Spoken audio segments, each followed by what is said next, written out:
Welcome to Siraj Shri point. Good evening class. हम फिर से हाजिर हैं अपना डेली करंट अफेयर्स का सेशन लेके। आज हम 4 फरवरी के जो भी करंट के क्वेश्चंस होंगे उनका डिस्कशन करेंगे।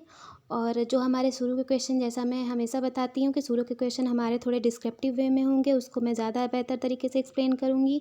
और बाद के जो हमारे क्वेश्चन होंगे वो वन लाइनर होंगे, जिनमें हम ज़्यादातर फैक्ट्स पे बात करेंगे। ठीक है। ये जो हमारा सेशन है वो UPSC, PCS, SC, banking, railway, NET JRF, UP TET, C TET और भी जो हमारे वनडे एग्ज़ाम्स होते हैं उन सब के लिए काफ़ी इंपॉर्टेंट है। तो प्लीज़ स्टूडेंट सेशन को ध्यान से करिए, और जो भी आपको इम्पॉर्टेंट पॉइंट लगता है उस पर नोट्स ज़रूर बनाइए। और हमारे चैनल को सब्सक्राइब करिए अगर आपने अभी तक सब्सक्राइब नहीं किया है। सेशन को प्लीज़ लाइक करिए और ज़्यादा से ज़्यादा शेयर करिए। ठीक है। और आपके जो भी व्यूज़ हो उसे कमेंट बॉक्स में पिन करिए। सेशन का जो पीडीएफ होगा वो आपको क्लास के बाद हमारे टेलीग्राम लिंक पर मिल जाएगा। टेलीग्राम का लिंक आपको डिस्क्रिप्शन बॉक्स में मिल जाएगा। ठीक है। तो प्लीज़ चैनल को ज़्यादा से ज़्यादा सब्सक्राइब करिए। चलते हैं, हम आज का सेशन स्टार्ट करते हैं हमारे पहले क्वेश्चन से। हमारा पहला क्वेश्चन है, बीजिंग 2022 शीतकालीन ओलंपिक का नारा क्या है। जैसे कि मैंने पहले भी एक सेशन में बताया था कि बीजिंग में जो है हमारा शीतकालीन ओलंपिक हो रहा है। जो हमारा ग्रीष्मकालीन ओलंपिक हुआ था वो सब जानते ही होंगे आप लोग, जो अभी हुआ था टोक्यो जापान में। ठीक है। टोक्यो जापान में जो हमारा ग्रीष्मकालीन ओलंपिक हुआ था, हमारा शीतकालीन ओलंपिक हो रहा है बीजिंग में, यानी चाइना में। ठीक है, चाइना में हो रहा है। ठीक है। अब इसका स्लोगन क्या है, यानी कि इसका नारा क्या है, तो ध्यान दे तो इसका नारा है टुगेदर फॉर शेयर्ड फ्यूचर। इसका नारा है टुगेदर फॉर शेयर्ड फ्यूचर।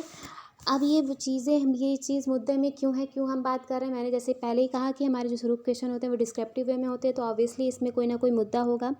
तो ये चीज़ डिबेट में इसलिए है कि भारत ने जो बीजिंग ओलंपिक है उसका डिप्लोमेटिक बॉयकॉट किया है। क्या किया है भारत ने? डिप्लोमेटिक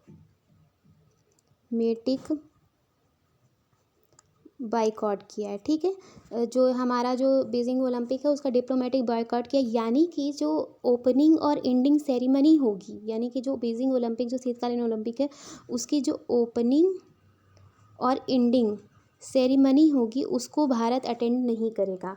इवन बल्कि जो इंडिया से जो हमारे खिलाड़ी जाने वाले हैं, एक ही खिलाड़ी जाने वाला है, तो वो खिलाड़ी अवश्य पार्टिसिपेट करेगा इस ओलंपिक में। बट जो हमारी जो बीजिंग ओलंपिक की जो स्टार्टिंग यानी ओपनिंग सेरेमनी और जो एंडिंग सेरेमनी होगी वो भारत अटेंड नहीं करेगा। भारत ही नहीं, उसके साथ कई अन्य देश भी हैं जिन्होंने इसको अटेंड करने से मना किया है। यूएसए के साथ कई अन्य कंट्री भी हैं। यूएसए ने, इंडिया ने और कई लोगों ने, मतलब कई कंट्रीज़ ने डिप्लोमेटिक बॉयकॉट किया है। बट सबके अपने अलग अलग रीजंस हैं। यहाँ पे अगर हम इंडिया के रीज़न की बात करें कि इंडिया क्यों ये जो डिप्लोमेटिक बॉयकॉट कर रहा है, तो उसका रीज़न ये है कि जो लास्ट ईयर जो हमारा गलवान वैली, जो हमारी गलवान वैली है उसमें जो एक मुठभेड़ हुई थी जून 2021 में गलवान वैली पर एक मुठभेड़ हुई थी। ठीक है। तो जैसा कि सबको याद होगा कि जो उस मुठभेड़ में लगभग हमारे 4 जो है इंडियन सोल्जर्स मारे गए थे। सॉरी, 4 नहीं, 20 इंडियन सोल्जर्स मारे गए थे। ठीक है, 20 इंडियन सोल्जर्स मारे गए थे।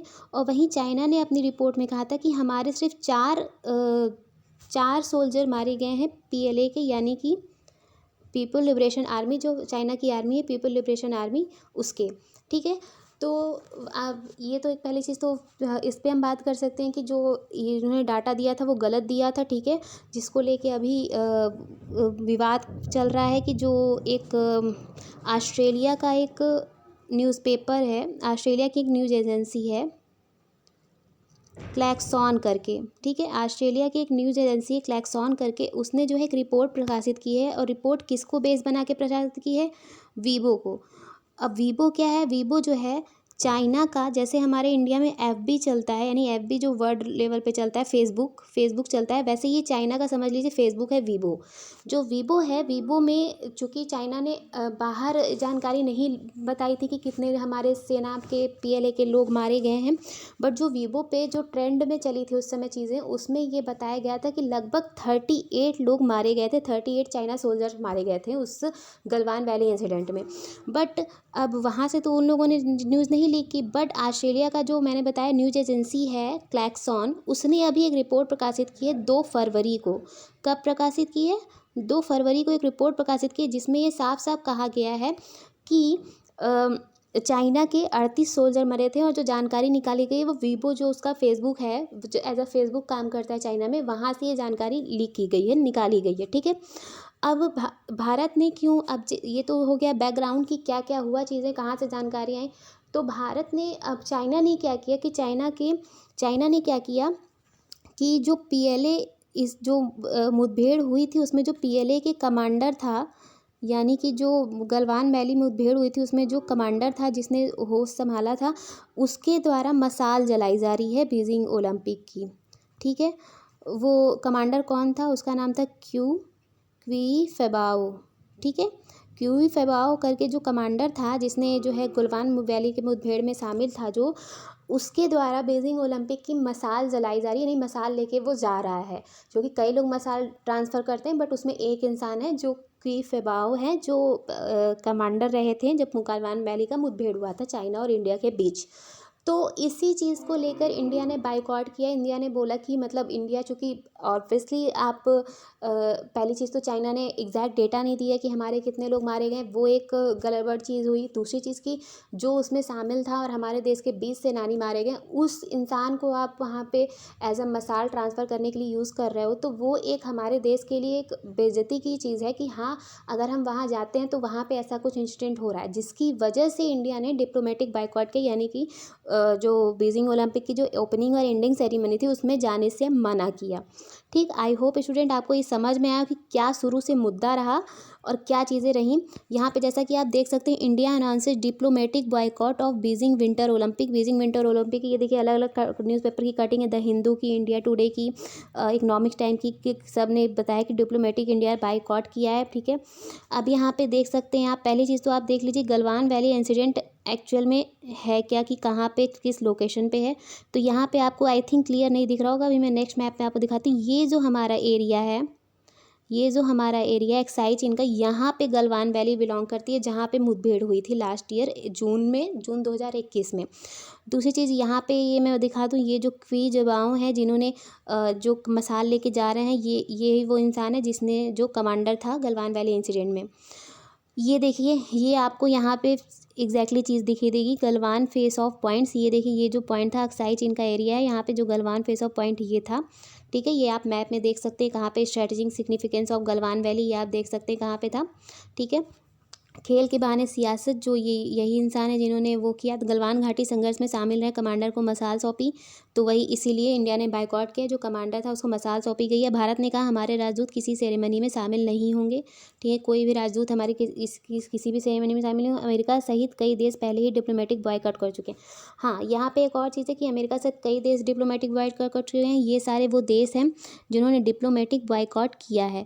ये थोड़ा सा ब्लर इमेज है, बट यहाँ पे मैं बता दूँ, जैसे लिथुआनिया है, Lithuania, United states, New Zealand, Australia, United kingdom, Canada, Japan, ऐसे बेल्जियम, नीदरलैंड, डेनमार्क, ये सारी कई कंट्रीज़ हैं। लगभग 14 कंट्रीज़ हैं जिन्होंने यूएसए के साथ डिप्लोमेटिक बॉयकॉट किया, और अभी इंडिया ने भी किया है।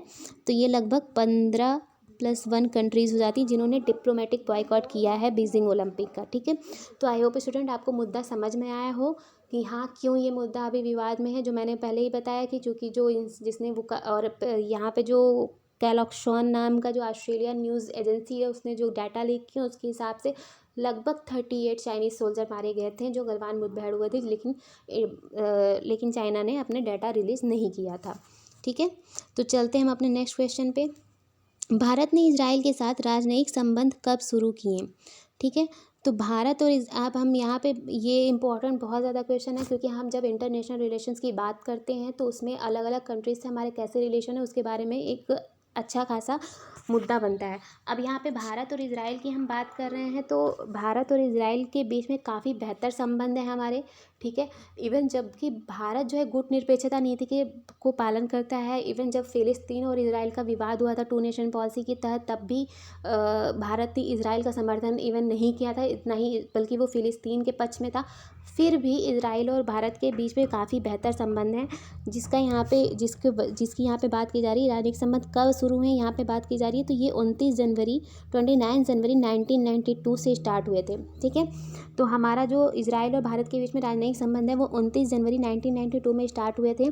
यहाँ पे मैं बता दूँ कि 30 साल के संबंध को सेलिब्रेट किया जा रहा है। हाँ, भारत और इजराइल के बीच 30 साल के संबंध को सेलिब्रेट किया जा रहा है। इंडिया ने जो इजराइल को मान्यता दी थी, यहाँ पे मैं उसके अब इंडिया और इजराइल के रिलेशन की बात हो रही है, तो यहाँ पे कुछ फैक्ट्स आप देख लीजिए। इंडिया ने इजराइल को जब मान्यता दी थी तो वो कब दी थी? 17 सितंबर 1950 को 17 सितंबर 1950 को इंडिया ने जो है इजराइल को मान्यता दी थी एज अ कंट्री। बट उसके बाद भी जो हमारे एक बेहतर संबंध स्टार्ट हुए, राजनयिक संबंध स्टार्ट हुए, 1992 से हुए, ना कि 1950 से। ठीक है, यहाँ पे और भी चीज़ें आप देख सकते हैं। ये इजराइल का मैप है। ठीक है, इजराइल का मैप है।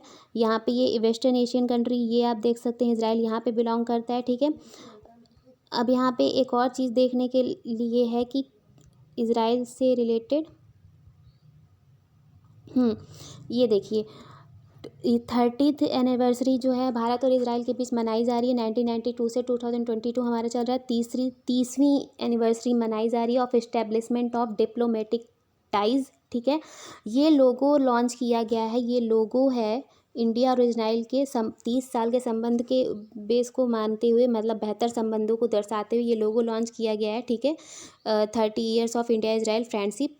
ठीक है, the logo features the star of David and the Ashok चक्र। ये देखिए, स्टार ऑफ डेविड, ये अशोक चक्र यहाँ पे दिखाया गया है और ये स्टार ऑफ डेविड दिखाया गया है। दोनों देशों की एक बेहतर सिंबल्स मानी जाती है। ठीक है, यहाँ पे मैं बता दूँ कि अगर हम यहाँ पे बात कर रहे हैं, हाँ, तो प्रणब मुखर्जी, अगर हम बात कर रहे हैं इंडिया और इजराइल के रिलेशन की, तो चूँकि पहले ऐसा था कि इजराइल 1992 से संबंध स्थापित हुए, तो पहले कोई भी प्रेसिडेंट या पीएम इजराइल की यात्रा पे नहीं जाते थे। जो पहले हमारे प्रेसिडेंट गए थे, यानी कि फर्स्ट प्रेसिडेंट जिन्होंने इजराइल की यात्रा की थी, वो थे हमारे प्रणब मुखर्जी जी। ठीक है, प्रणब मुखर्जी पहले प्रेसिडेंट है जिन्होंने इजराइल की यात्रा की थी। कब की थी? तो ये 2017 का शायद है। ठीक है, ये 2017 में की थी। अगर हम इजराइल से अपने संबंधों की बात करें, तो इजराइल एग्रीकल्चर को लेके काफ़ी बेहतर सपोर्ट करता है इंडिया का। ठीक है, रसिया के बाद, यानी रूस के बाद, इंडिया जो है, इजराइल जो है दूसरी कंट्री है जिससे इंडिया सबसे ज़्यादा डिफेंस वेपन परचेज़ करता है। ठीक है, यानी रशिया के बाद इजराइल ऐसी दूसरी कंट्री है जिसके साथ इंडिया सबसे ज़्यादा डिफेंस सेक्टर को लेके संबंध बनाता है, यानी कि उससे वेपन परचेज़ करता है। और उसके बदले में डिफेंस वेपन जब परचेज़ करता है, तो उसके बदले में इंडिया जो है इजराइल को काफ़ी मात्रा में हीरो का निर्यात करता है। किसका निर्यात करता है? हीरे का निर्यात करता है। इंडिया जो है हीरे का निर्यात करता है और डिफेंस वेपन्स का आयात करता है। ठीक है, तो यहाँ पे इजराइल और इजराइल और इंडिया के संबंधों की हमने बात की कि क्या क्या उनके बीच कैसे बेहतर संबंध हैं। तो ये सारी चीज़ें, ये काफ़ी इंपॉर्टेंट टॉपिक बन जाता है, क्योंकि ये मेंस के पर्सपेक्टिव से जब आप यूपीएससी और उसका मेंस देने जाते हो पीसीएस का, तो आपका बहुत इंपॉर्टेंट टॉपिक बन जाता है। क्योंकि जब 30 ईयर्स ऑफ हमारे इजराइल और इंडिया के फ्रेंडशिप रिलेशन को मनाया जा रहा है, तो ऑब्वियसली इजराइल से रिलेटेड कोई भी क्वेश्चन पूछा जा सकता है, चाहे वो इजराइल फिलिस्तीन विवाद हो, चाहे वो इधर हमारा इंडिया से रिलेशन की बात की जाए, इंडिया के स्टैंड की बात की जाए, तो वो सब चीज़ें पूछी जा सकती हैं। ठीक है, तो प्लीज़ ये सब क्वेश्चन आप ध्यान दीजिएगा। चलते हम अपने नेक्स्ट क्वेश्चन पे। निजी नौकरियों में स्थानीय लोगों के लिए हरियाणा के 75% आरक्षण को किस उच्च न्यायालय ने रोक दिया है? तो ये पंजाब और हरियाणा उच्च न्यायालय ने रोक दिया है। ठीक है, कि निजी क्षेत्र में निजी नौकरियों में स्थानीय लोगों के लिए हरियाणा ने जो है 75% आरक्षण का एक बिल लाया था। 75% आरक्षण दिया जाएगा, ऐसा बिल लाया था। उस बिल का नाम क्या था? हरियाणा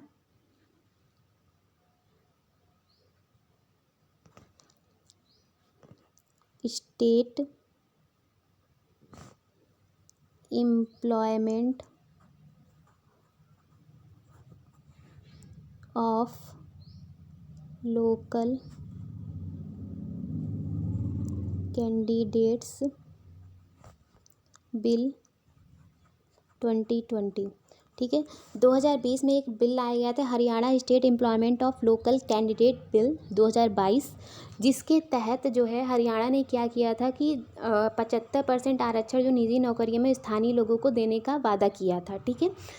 जिसे अभी नवंबर 2022 में जो है लाया, मतलब फाइनल इम्प्लीमेंट किया जा रहा था, जो 15 जनवरी से लागू हो जाता, 15 जनवरी से, बट उसके पहले ही पंजाब और हरियाणा उच्च न्यायालय ने उस पर स्टे लगा दिया, यानी रोक लगा दिया, ठीक है। क्यों रोक लगाए? क्योंकि ये असंवैधानिक रूल है, ठीक है। ये जो हमारा ये तो है कि आर्टिकल 16 के तहत, जो हमारा कॉन्स्टिट्यूशन का आर्टिकल 16 है, जिसके तहत जो है जो हमारी राज्य सरकारें हैं वो जो सोसाइटी के, यानी कि जो राज्य के जो निचले तबके के लोग हैं, या फिर जो हाशिए पर चल रहे लोग हैं, या फिर जो अभी उस हिसाब से डेवलप नहीं है, जैसे जनजाति, SC STs या फिर OBC के लोगों को आरक्षण प्रदान कर सकती है, नौकरियों में आरक्षण प्रदान कर सकती है। पर स्थानीय लोगों के नाम पर जो है इसकी, वहाँ के जो नॉर्मल रेजिडेंट्स हैं उनके नाम पर 75%, यानी कि एक क्राइटेरिया है कि इससे ज़्यादा आप आरक्षण नहीं प्रदान कर सकते, 75% का आरक्षण प्रदान नहीं कर सकती है। इसलिए पंजाब और हरियाणा उच्च न्यायालय ने कहा कि ये असंवैधानिक है, इसे कैंसिल किया जाना चाहिए।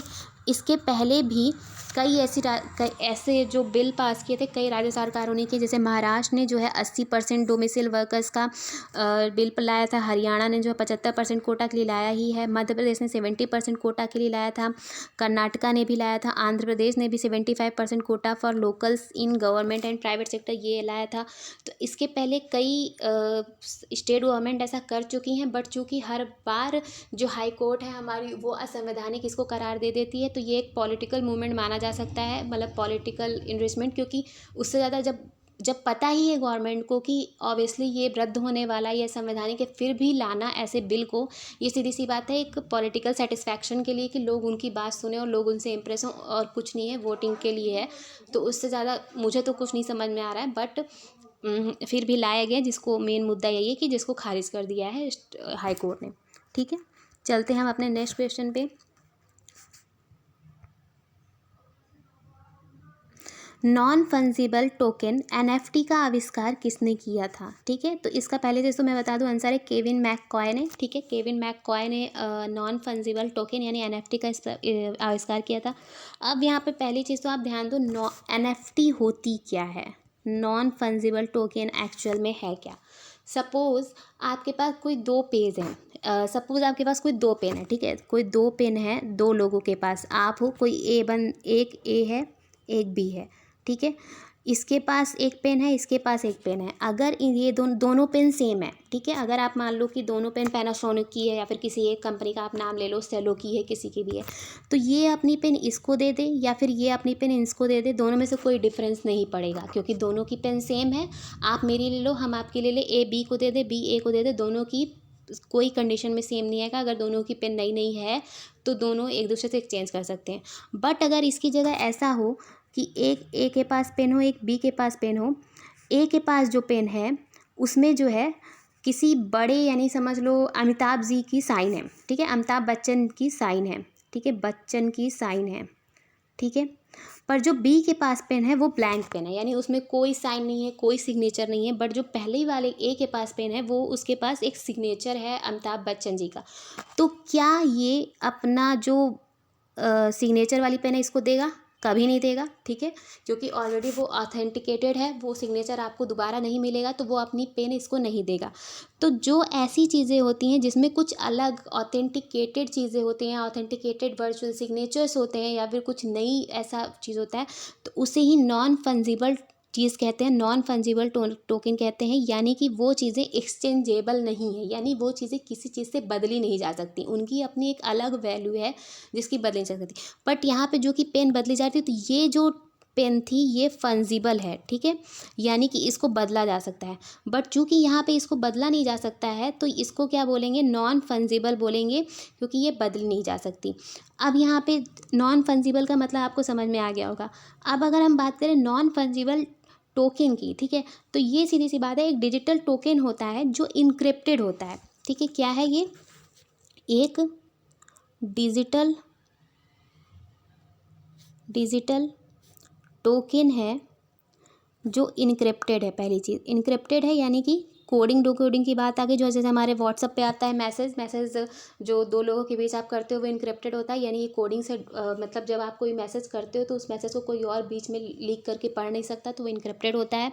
ठीक है, तो डिजिटल टोकन जो इनक्रिप्टेड हो कोडिंग के थ्रू और उसके मालिक के सिग्नेचर से बाउंड हो, यानी कि उसका जो मालिक होगा उसका अपना सिग्नेचर होगा, यानी कि उसका अपना जो भी सामान है वो कभी भी किसी और को नहीं दे सकता। मतलब कभी भी अगर उसको बेचना होगा कि हाई रेंज में तो वो तो बेचेगा ही, ऑब्वियस सी बात है। बट ऐसे कोई कहे कि उसकी जगह ये सामान ले लो और मुझे ये दे दो, कोई ये जिसे अलग है, तो वो नहीं करेगा, वो नॉन फंजिबल टोकन होते हैं।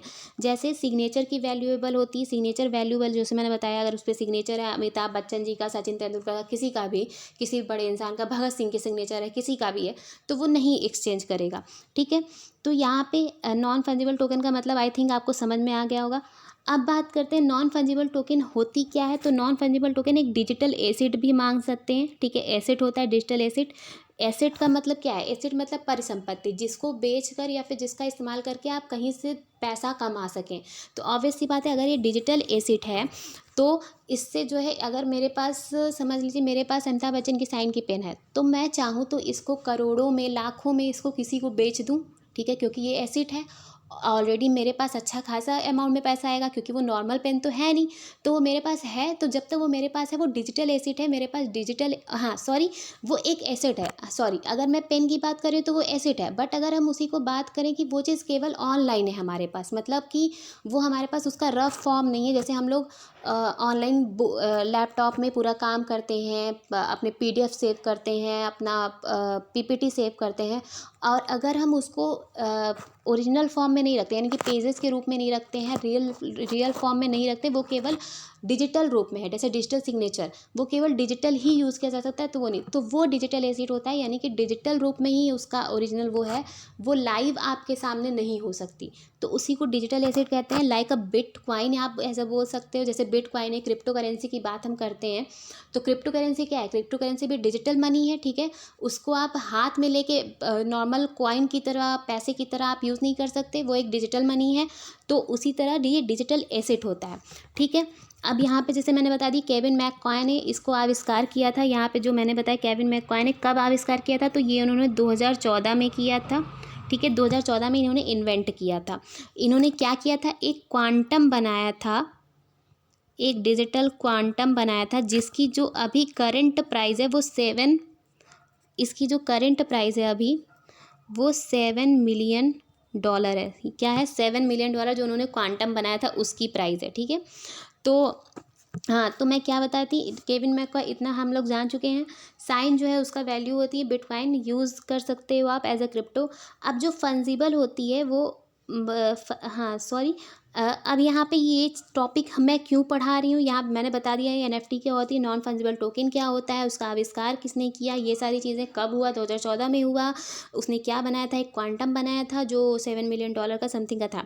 ठीक है, अब यहाँ पे आप ध्यान दो कि मैं ये चीज़ मुद्दे में क्यों आ रही है। तो जस्टिन बीबर को सभी जानते होंगे, हॉलीवुड के फेमस सिंगर हैं। ठीक है, तो जस्टिन बीबर ने एक एनएफटी परचेज़ की थी। एनएफटी यानी कि नॉन फंजिबल टोकन परचेज़ किया था 500 इथेरियम का, यानी कि लगभग $1.29 मिलियन का उन्होंने एक एनएफटी परचेज़ की थी, जो एक ये बंदर का फेस था, जो लगभग 10,000 तरीके से वो बदल सकता था, मतलब 10,000 फेसेस थे, बट वो किस में था? डिजिटल फॉर्म में था, यानी कि वो सिर्फ आपको, आप लैपटॉप में, कंप्यूटर्स में, आप अपनी उसमें चीज़ों में देख सकते हो, आप उसको लाइव, वो बंदर नहीं था, वो बंदर उसी में था, डिजिटल फॉर्मेट में था, उसी को उन्होंने परचेज़ किया है।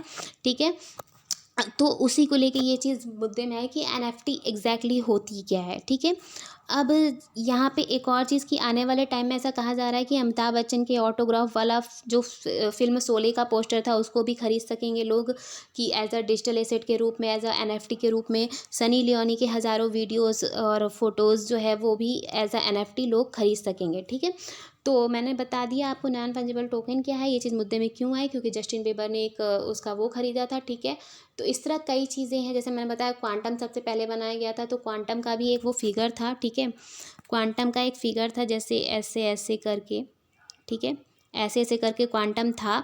तो उसको लेके उसको उन्होंने बनाया था, वो एज अ डिजिटल एसेट वो यूज़ करते हैं, ठीक है, तो कर सकते हैं। तो वो सारी चीज़ें जो चीज़ थी मैंने बता दी हैं। आई होप आपको समझ में आया हो।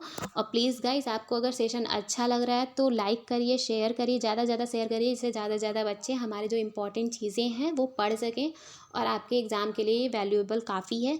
तो प्लीज़, मैं अपने एक्सपीरियंस से कह रही हूँ, ऐसा नहीं है कि मैंने एग्ज़ाम्स नहीं दिए हैं, तो इस हिसाब से मैं कहती हूँ कि प्लीज़ आप ध्यान दीजिए जो पढ़ाया जा रहा है, और ज़्यादा से ज़्यादा हमारे चैनल को लाइक करिए, शेयर करिए, और अगर आपने सब्सक्राइब नहीं किया है तो सब्सक्राइब करिए। चलते हैं हम अपने नेक्स्ट क्वेश्चन पे। एक नई रिपोर्ट में किस ब्रांड को प्लास्टिक प्रदूषणों में शीर्ष के रूप में सूचीबद्ध किया गया है? तो ये कोका कोला को किया गया है कि जो एक रिपोर्ट आई है प्लास्टिक प्रदूषणों पे प्रदूषण के रूप में, शीर्ष के रूप में, तो उसमें शीर्ष जो कंपनी है जो सबसे ज़्यादा प्लास्टिक प्रदूषण करती है उसका नाम कोका कोला है, ठीक है। उसके बाद जो कोका कोला है फर्स्ट नंबर पे है, ठीक है। यहाँ पे आप देख सकते हो सारी जो ये डाटा आया है, ठीक है, टॉप 10 प्लास्टिक पॉल्यूटर्स, ठीक है। तो उसमें जो है कोका कोला फर्स्ट है, फिर पेप्सिको है, पेप्सिको, नेस्ले थर्ड पे है, फिर फोर्थ पे Unilever, Mondelez, Mars, P and G, Philip Morris International, Colgate, प्रिफिटी, वैन, ये सारी जितनी कंपनियां हैं ये टॉप 10 प्लास्टिक पॉल्यूटर्स हैं, ठीक है। यहाँ पे उनकी वैल्यू भी दी है कि world's biggest plastic polluters metric ton, कितने मैट्रिक टन वो एक साल में कितना मैट्रिक टन जो है प्लास्टिक प्रोड्यूस करती हैं, ठीक है।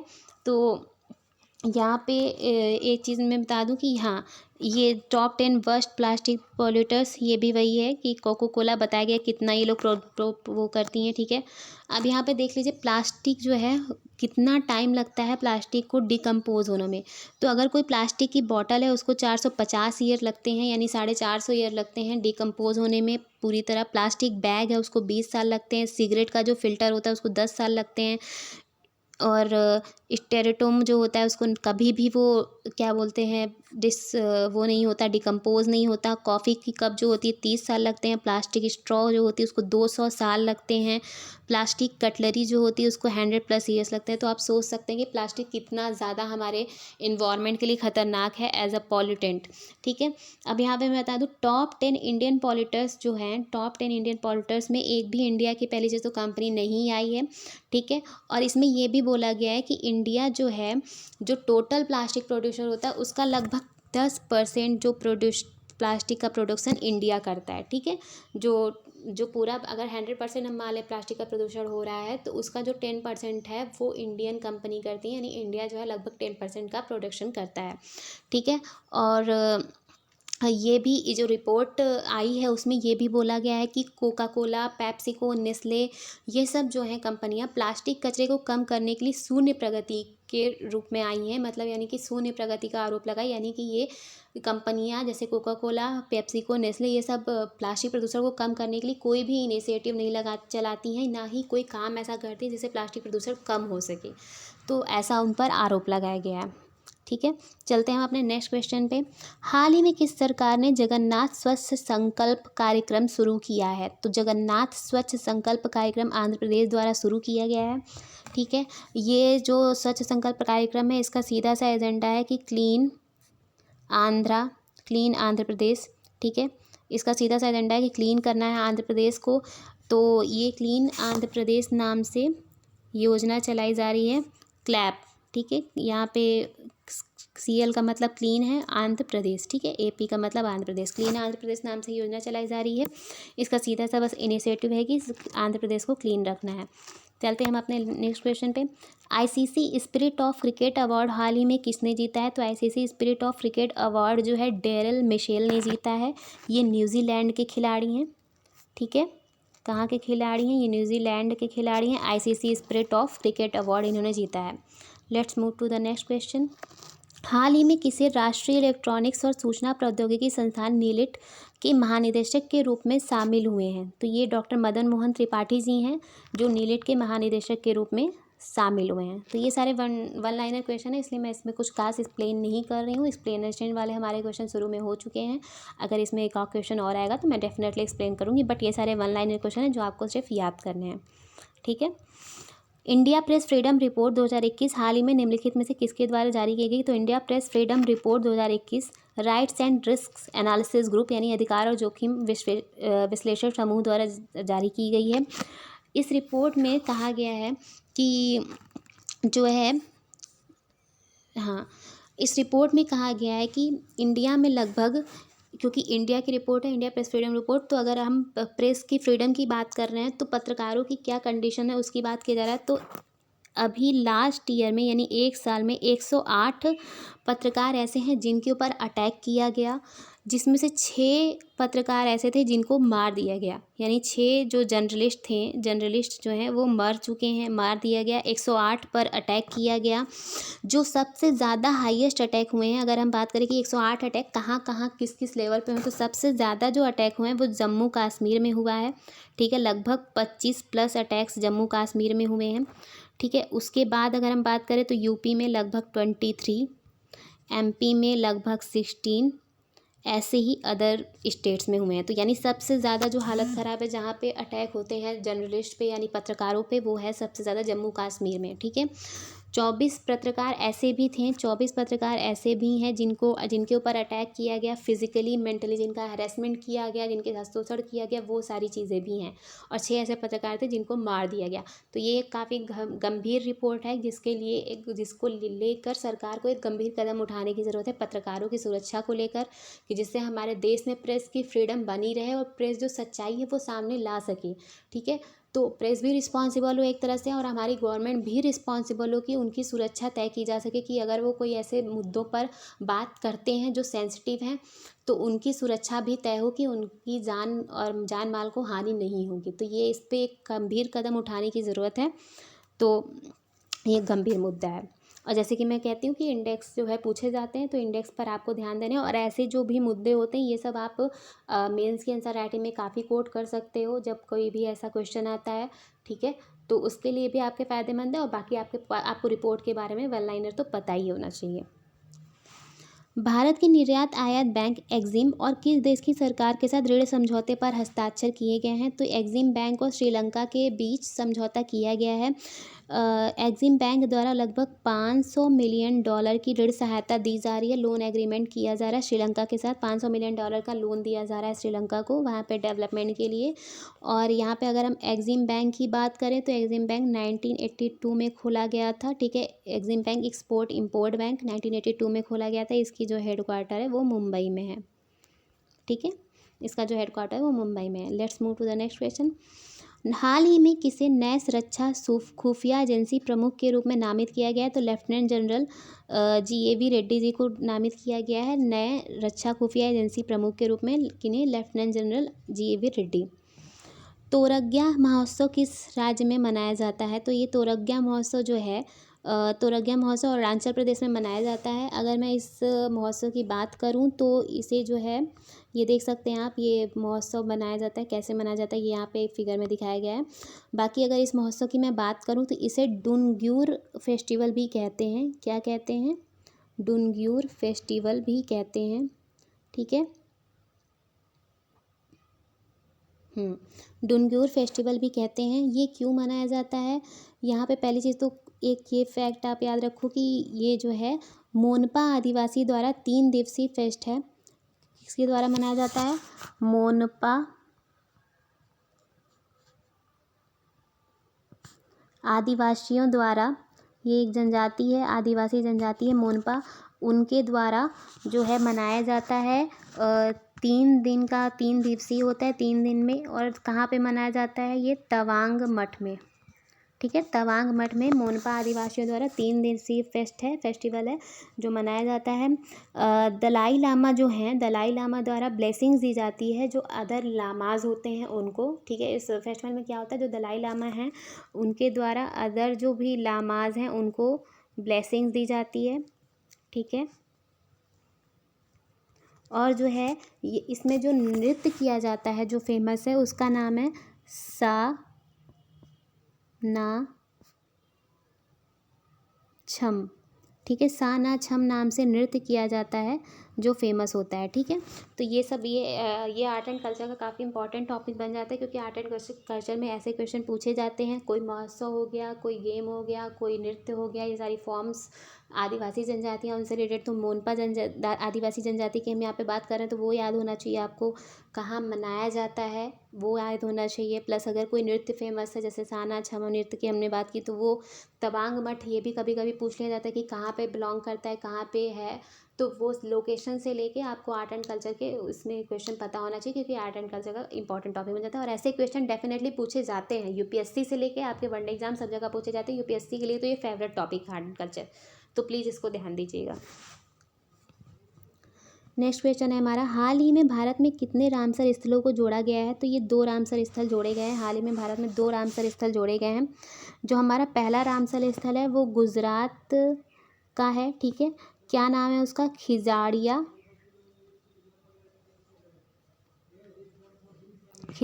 बर्ड सेंचुरी, ठीक है। गुजरात का है खिजाड़िया बर्ड सेंचुरी, और यूपी का है बखीरा वाइल्ड लाइफ सेंचुरी, ठीक है। 2 रामसर स्थल जोड़े गए हैं। कौन कौन से? गुजरात का खिजाड़िया बर्ड सेंचुरी और यूपी का बखीरा वाइल्ड लाइफ सेंचुरी। अब जो है रामसर स्थलों की संख्या कितनी हो गई है? वो टोटल हो गई है 48, जो पहले 46 थी, ठीक है। और यहाँ पे जैसे कि आप देख सकते हो, ये गुजरात में जो लोकेशन खिजाड़िया बर्ड सेंचुरी कहाँ पे है, ये गुजरात के मैप में दिखाया गया है, ठीक है। तो ये आप लोकेशन भी आपको पता होना चाहिए, तो वो आप याद कर सकते हो। बाकी जो है यहाँ पे अलग अलग नेशनल पार्क के बारे में बताया गया है, जो इधर के एरिया में पड़ते हैं। बाकी यहाँ पे वेटलैंड्स के बारे में बताया गया है, ठीक है। तो ये मैप आप प्लीज़ ध्यान दीजिएगा, क्योंकि मैप जैसे मैं कहती हूँ कि इंपॉर्टेंट है, काफ़ी इंपॉर्टेंट है। और बाकी आपको ये लोकेशन, ये मैप आपको काफ़ी इंपॉर्टेंट है, क्योंकि आपको लोकेशन बताएगा। जैसे वुलर लेक कहाँ पड़ती है, हुकेरा वेटलैंड कहाँ है, पोंग डैम लेक कहाँ पड़ती है, हरिके लेक कहाँ है, यहाँ पे अलग अलग जितने भी वेटलैंड है, भोज वेटलैंड कहाँ पे है, ठीक है। भितरकणिका, अपर गंगा रिवर, सारी ये जो लोकेशन है ये सब आपको पता होनी चाहिए। सांभर लेक कहाँ पे बिलोंग करती है, ठीक है। नाल सरोवर कहाँ पे बिलोंग करती है, कोलोरू लेक कहाँ पे है, ये सारे जो हैं वेटलैंड्स हैं, जिनको वेटलैंड का दर्जा दिया गया, रामसर स्थल का दर्जा दिया गया है। तो ये सारी चीज़ें आपको याद होनी चाहिए, ठीक है। चलते हैं हम अपने नेक्स्ट क्वेश्चन पे। हाल ही में कौन सा देश दुनिया की पहली हाइड्रोजन से चलने वाली flight boat the jet launch करेगी? कौन सा देश है? तो दुबई है जो पहली हाइड्रोजन से चलने वाली फ्लाइंग बोट द जेट, जिसका नाम दिया गया है, वो लॉन्च करेगी, ठीक है। फ्लाइंग बोट, हाँ, हाइड्रोजन चालित है, जो दुबई यानी यूएई की बात हम कर रहे हैं, ठीक है। यूएई जो है उसने जो है द जेट नाम से लॉन्च की है हाइड्रोजन से चलने वाली flying boat. Let's move to the next question. हाल ही में बजट 2022-23 में निर्मला सीतारमण द्वारा कौन सी योजना का शुभारंभ किया गया है? तो पीएम डिवाइन स्कीम का शुभारंभ किया गया है, जो नॉर्थ ईस्ट में डेवलपमेंट के लिए यूज़ की जाएगी, ठीक है। नॉर्थ ईस्ट में डेवलप करने के लिए ये योजना दी गई है, लाई गई है, पीएम डिवाइन स्कीम। और इसके बारे में मैंने बजट के सेशन में आपको काफ़ी एक्सप्लेन किया था, तो पीएम डिवाइन स्कीम इसके बारे में आपको पता होना चाहिए, तो ये उससे रिलेटेड क्वेश्चन है। और हाँ, इसमें जो है नॉर्थ ईस्ट एरिया के लिए लगभग 1500 करोड़ रुपए एलोकेट किया गया है, ठीक है। 1500 करोड़ रुपए एलोकेट किए गए हैं, जो है उसके लिए 1500 करोड़ रुपए नॉर्थ ईस्ट में डेवलपमेंट के लिए अलाउ किए गए हैं।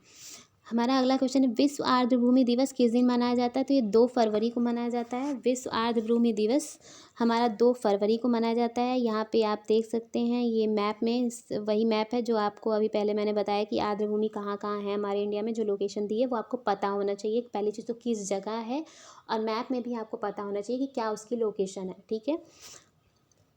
भारतीय तटरक्षक बल ने 1 फरवरी को अपना कौन सा स्थापना दिवस मनाया है?